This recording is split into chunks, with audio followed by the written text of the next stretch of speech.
Hey everybody, so this is the EdBlocks or the barcode coding that is available on the Edison robots. This is a great place to start. This is like a great day one activity with your students, irregardless of what grade you are. You could be kindergarten, you could be 12th grade in high school. And the reason why I say that is it gives a good introduction as to what features are available on the Edison robots.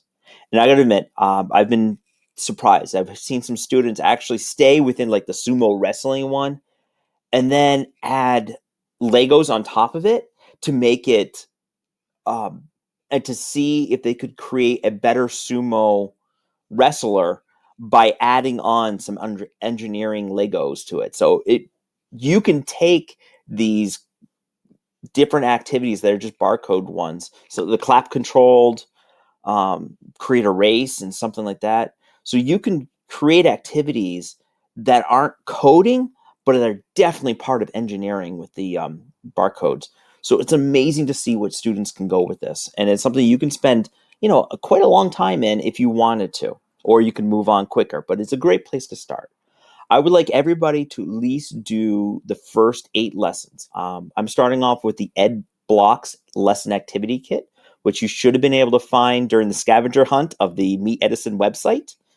I chose the Ed Blocks one. The same information also is included in the Ed Scratch lesson activity book. It's just not as easy to print. And I will tell you that you really do need to print the barcodes. If you do not print them, there's no real good way to scan them. So I do suggest printing out the Ed Blocks lesson activity book. We're going to be going through the whole entire book, so you might as well print it out now and just kind of go through it. What you'll see is the first 7 activities. So the first activity is just kind of getting to know the Edison robot. It's a great way to see where the sensors are, what the buttons are. Like I said, it's a great first day activity. I usually kind of bring it up and kind of go through this as a group with the students, this activity 1. Then we break into activity 2. And how I suggest working with students is actually break them up into groups and let each group do their own activity and then just kind of keep rotating. So you might have several activities like, okay, your group is going to do clap controlled driving. And you get several students all trying to do clap controlled driving and program that. And then you rotate and then you'll move it on. And then what's the next one here? We have, it's a race. Avoid the obstacles. So you let them barcode avoid the obstacles. And then you put different obstacles out there.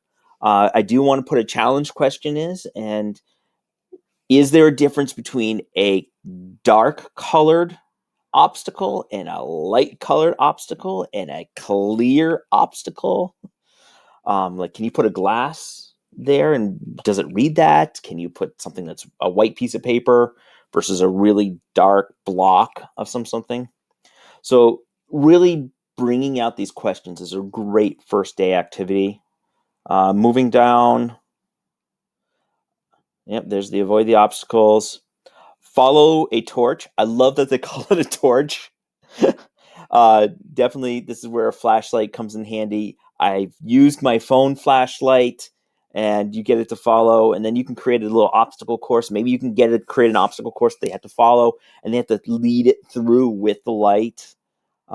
So definitely things you can go farther with. Okay, moving down. Line tracking. I love this activity. I love the creativity of this. There's a little thing in here that you can print, just a circle.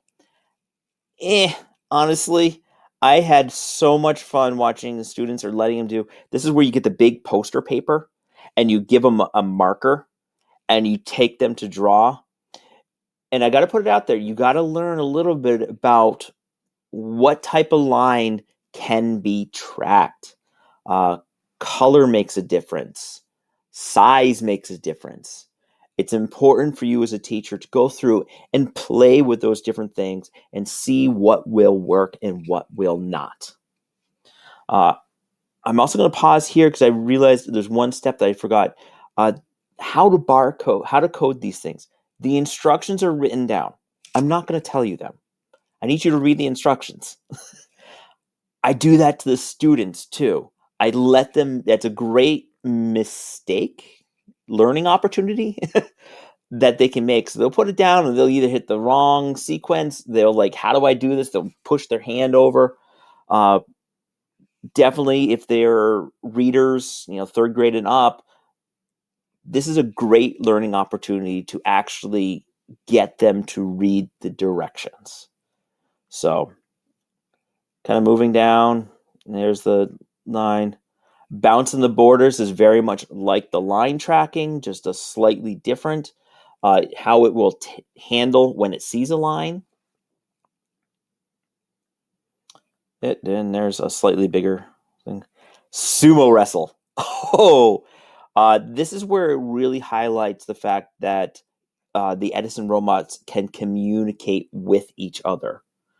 So it's really neat to observe how do the Edison robots handle when they get close to each other, when they observe an obstacle versus when they observe a line, and do they do something different once they do find something. So that's the sumo wrestle. That's the 7th activity. And I think that's, yep. And then the activity 8 will start with the next lesson. I have noticed, and I will let you know, that if you put the blue painter's tape on the floor, and if you have a white floor, like the white tile floor with blue painter's tape, they do work with reading the lines. So I've created like a sumo wrestle ring on the floor with painter's tape, and that kind of worked out really well. And you can do other things, so you don't have to use the cardboard, but you can do it, or not the cardboard, the poster board. But great way to do it. Okay, enjoy this activity. Looking forward to seeing everybody's videos. Thank you, and never stop learning.